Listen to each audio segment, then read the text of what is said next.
Hello and welcome back. Theophany here for...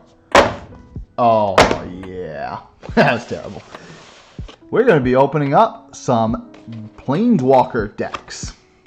We have got the Ashiok, Sculptor of the Fears, and as well as we've got Elspeth, Undented Hero. But without any further ado, guys, let's go ahead and just jump right on into these. Which one do we want to open first? I like the idea that she's mono white, but I think we're going to open this bad guy first. Yeah. And again, I got to position around my mic, which is an absolute pain in the neck. At some point in time here, guys, I will have a much better setup for this. Oh, don't be a pain. Alright. Oh, well, before we get into that, let's not get too zealous here. So, Ashiok, Sculptor of Fears. Ashiok is a strong elemental being with power to torment foes by conjuring their darkest memories, fears, and regrets. Fill your graveyard along with your opponents for massive value as you slowly drive them insane. Alright, so this is supposed to come with a deck box, which, if it's what I think it is a deck box, it's not super high quality, but it does look pretty cool. We'll look into it a little better. A 60 card play tabletop or online. So, in other words, we're going to get a 50. We're going to get a 60 card deck, and we're going to get a promo card to play online. This also comes with two 15 card booster packs. I'm guessing this is where a lot of the money's going to be, potentially in these. And then you get two reference cards as well. I don't know what the reference card is going to be used for, but we're going to get two of them. Well, done with that. Flip this bad boy over. Put this in a nice protective shield. Whoop. So, our legendary card that comes with this. Come on, camera. You can focus. I have severe faith in you that you're just going to suck. Alright, guys. I apologize. My camera's just wanting to suck today. Well, the rest of the video shouldn't be this bad, and if it is, I'll re-record it. It says, draw a card, and each player puts the top two cards of the library into their graveyard. That's better. It focused. And then it says, for a -5, put target creature card from the graveyard onto the battlefield under your control. Gain control of all creatures target opponent controls. That is stupid. So this is a 5-drop, 4 loyalty with an immediate +2. And then... Oh, that's not the card I thought it was. Ha! Sorry, I was thinking this is the other version. Still not a bad guy. The idea that you can pull anything from the graveyard and throw it right into play is really nice. We'll get rid of that trash. But without any further ado, let's go ahead and just jump right on in here.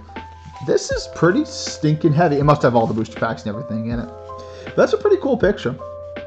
I definitely like the design they're going here. Ashiok. That being said, the case itself, condition's kind of, it's not a good case. So if you can go find like a Ultra Pro or something like that, one of those nice hard cases, if you really value your cards, you should put them in something good. Honestly, as I do these opening videos, I'm going to take this away for a second. Alright, so the code's in the back. I'll remember that for the next one. So this is the deck. We are getting two beautiful 15-card booster packs. We'll set those to the side. And then we get... Come on. I'm not going to read all this, guys. Hey, before you play. Essentially, this is, I want to say, telling you what this deck is, what are the basic mechanics, and what are Planeswalkers. So if you've been living under a rock, and just have no idea what a Planeswalker is, this will tell you. We don't need that.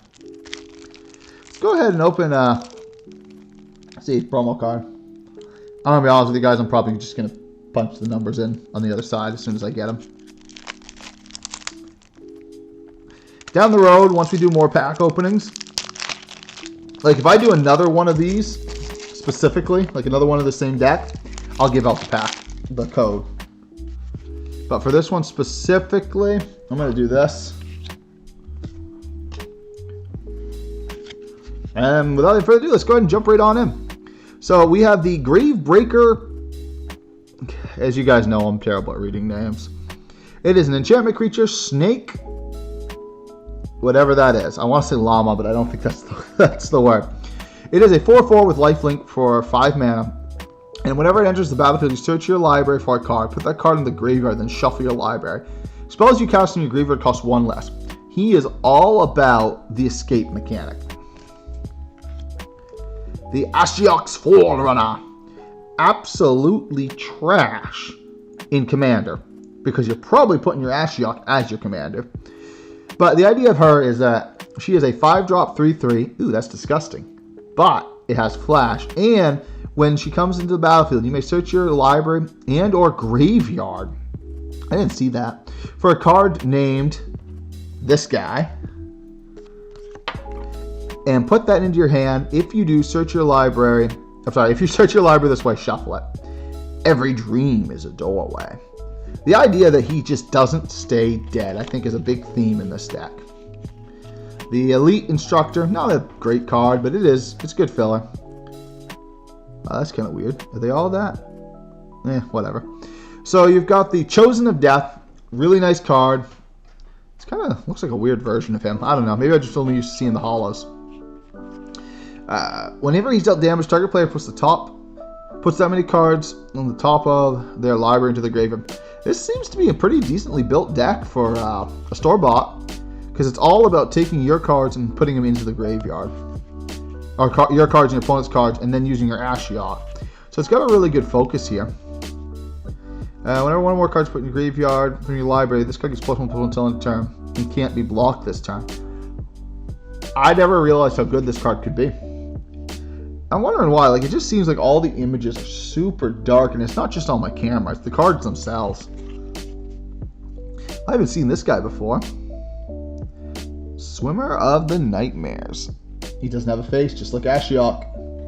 It says, whenever this card gets +3/+0, as long as there are 10 or more cards in a single graveyard. Swimmer of Nightmares can't be blocked as long as you control. Oh, that's neat. Just another card that builds around your Ashiok. At the beginning of combat on your turn, each player puts the top 3 cards of their library into their graveyard. Holy cow, the Mind Wreck Harpy. Again, it's just all about filling that graveyard. It seems like they really want your Ashiok. Don't tell me that we're now all in lands. Okay. Yeah, these are just junk. That's definitely something I'd take out of this deck. Exile 5 other cards from your graveyard. Glimpse of Freedom is terrible. I would put an opt over this in my deck. Sleep of the Dead, not really great. The Final Deaths are nice. Okay, so Funeral Rites. So they got a few decent cards in these decks. Oh, these are the... do you know how to play Magic? If not, I did not know they made dice for that. That's kind of neat. Yeah, overall, I'd say this is a pretty solid deck, the Ashiok. For a store-bought, just jump in, let's play. I'm probably going to keep this deck constructed, and I might buy another one of it for the sole purpose of being able to give away the codes and tear it apart. But let's jump right into our 2 beautiful booster packs. Maybe we can get something that upgrade that deck, even though, let's be honest, I probably won't. I'm probably just going to put it in sleeves and use it for a Friday Night Magic event with some friends. Alright, so just zooming through our uncommons and commons here, just so we're not spending all day. Target player puts the top 4 cards of his library into his or her graveyard. This is really good in the Ashiok deck. Not really that great. Human Wizard. And the Storm's Herald. If you've been watching online, you'll see some of the silly mechanics right now with this guy. Because people have been using the, what is it, Titanic's Growth or something like that? I don't remember. Gargantuan Growth. Gives the creature +20/+20 but taps it. Combining that with him and Fling, it's just stupid. That's one of those, like, I don't really want to lose to this type of deck. But I'm going to because this is Magic the Gathering Arena. I might build that and take it to a freaking standard event and just make people laugh. Alright. Again, we're just going to zoom through our commons and uncommons. The Triumph of Annex. Until end of turn, target creature gains trample and gets +X/+0, where X is the number of lore counters on this card. And you do that for 3 turns in a row. And then it says target creature you control fights up to 1 target creature you don't control. For 3 mana, this is really good in an aggro deck. I thought about trying to put it into my red deck wins, but I don't know if it's worth it. Some premium removal here, Drag to the Underworld.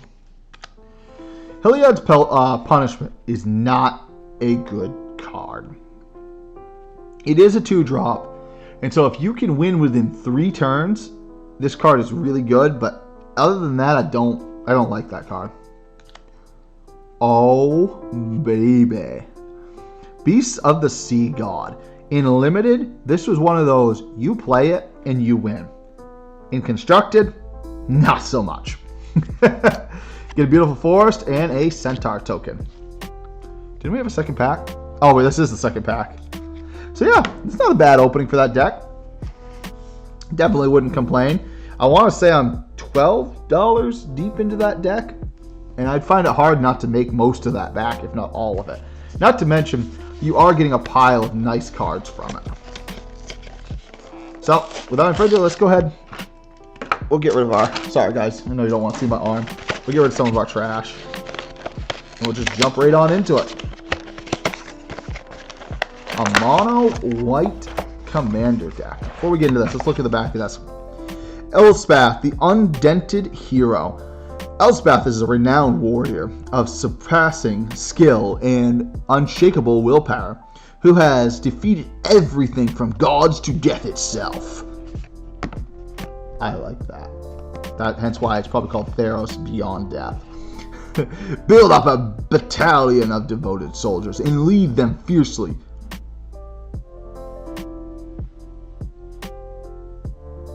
Sorry, I heard something in my apartment.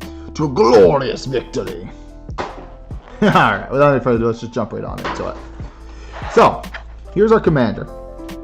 It's a 5-drop, 5 loyalty that says put a +1/+1 counter on each of up to 2 creatures. So essentially 2 creatures get +1/+1 permanently.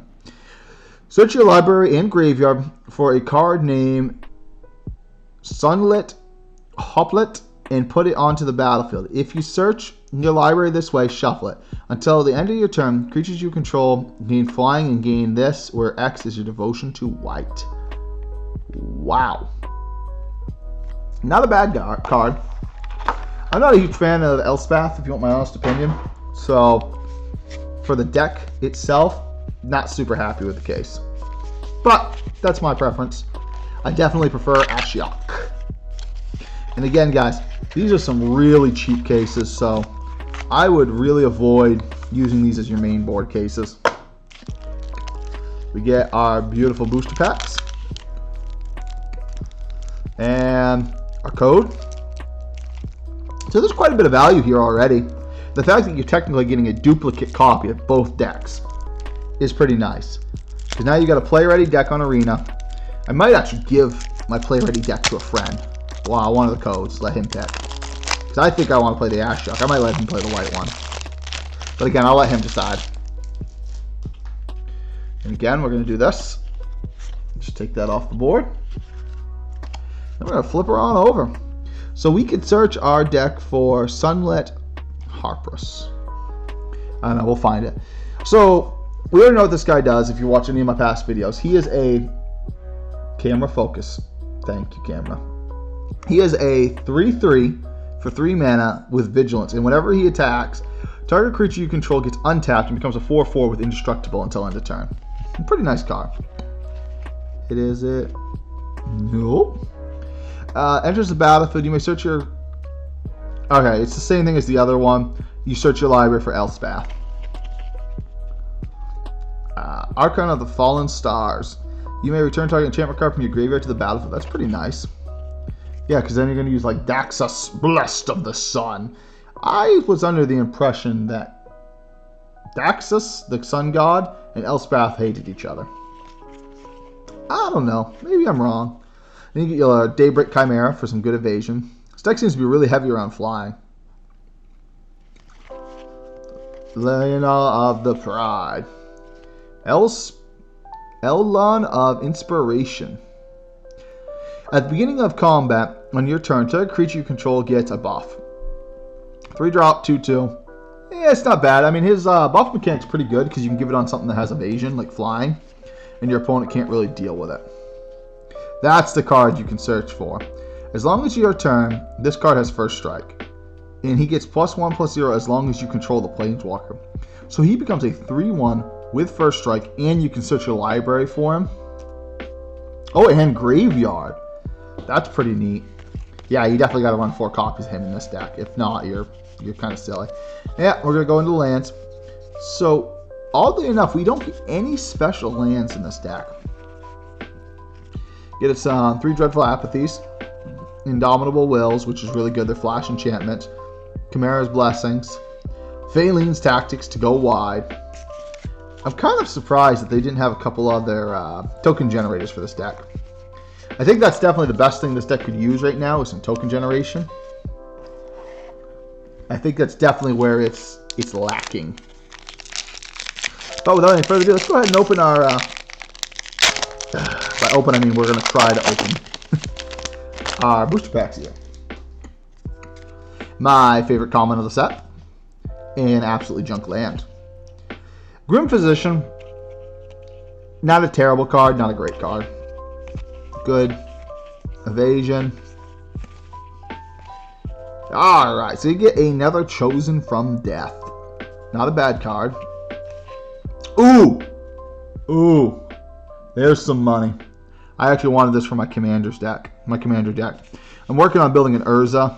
Lord High Artificier. Or however you want to pronounce it. And that was one of the cards I talked about putting in the deck. So, I think I'm going to go down that route. But I haven't now. I want to say that's a $5 rare. It's definitely a bomb in the format if you can't deal with it. Yeah, alright. Nothing special for the common section. Amaya's Grasp is pretty decent. Impending Doom as well. It's a pretty decent card. Hate this card and love this card. I hate playing against this card because I always felt like it shut down a lot of my aggro. Because it has 3 toughness. Like, it was just hard to break that. Never was a fan of the heroes. At all. Dryad of the Illis Grove. I don't know what he's worth, but I want to say he had some kind of value to him. Just because the idea that every land becomes a land of every type, and my camera is driving me up a wall. There we go. The autofocus is a little slow if you couldn't guess. But yeah, no, that's just that's really good mana fixing. Just because at that point when you drop him in play, he's perfect. So we're walking out away from this with 4 booster packs, 2 decks, 2 deck boxes, and we're getting 2 digital copies of these decks right here. So we get a digital copy of both. And I think they're like $12 individually each. And 15, like, I bought a set of 2 of these for, I think, $24, $25. And then if you buy them individually, they're like $15. If you're going to buy these as a combined group for $25, I think it's worth the money. Your booster packs alone are worth $3 each at best price. So you're looking at $12 there. So you got to ask yourself, between these 2 decks, are you getting $13 worth of value? And honestly, guys, if you just take these to a friend's house and you play a couple rounds without editing these decks, in my opinion, you can put a monetized value on entertainment. And for that, I definitely think these are worth the investment. Now, that being said, if you're buying these decks to sell them, like to part them out, probably not worth it. You probably better just go buy the individual booster packs as soon as the set's released, and then go to like a buy list or something along those lines.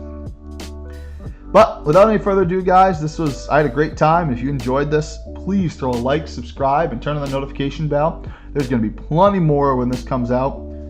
I'm looking forward to the Ikoria Lair of Behemoths. As soon as that hits, I want to say it's on the 15th, I'm going to have at least one video ready for you guys. That day I'll have a mass box opening.